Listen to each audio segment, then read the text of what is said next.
A simple greeting at the top of a letter to retirees across the state has some outrage tonight. Good evening, everyone. I'm Crystal Gutierrez. Now, typically, when you send out a letter, it's addressed as Dear Sir or Madam or has the person's name. But not this time.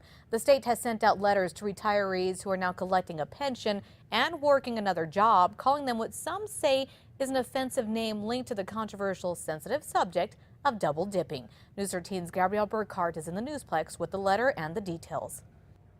Crystal, investigative reporter Larry Barker was first to point out there were some public employees who abused the system by faking retirement, collecting a pension, then returning to the same job the next day. Double dippers. But retirees who received the letter say they're not doing that. So why is their letter titled Dear Double?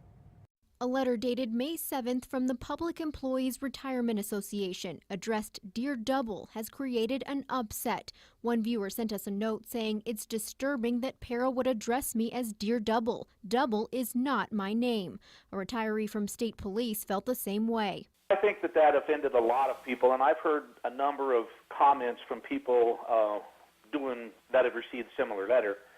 And they're all about the same. Colfax County Manager Don Day also receives a pension as a retired state police officer, but says by law what he's doing is not abusing the system. So questions why the name calling. And it's typical of the bad management at PERA. Bad management or just a mistake? If it is, it's happened more than once. Day says he's one of several that's received the letter. And it doesn't end there. The letter is notifying retired public employees that have been rehired and are collecting a pension and salary from a para-covered employer that their cost of living adjustment or COLA will be suspended as of July 1st. A 2% COLA isn't that big a deal. It's only $800 and some for me for the first year.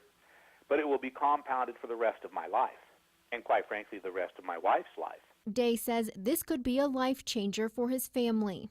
I feel that the state of New Mexico had a contractual obligation to the retirees.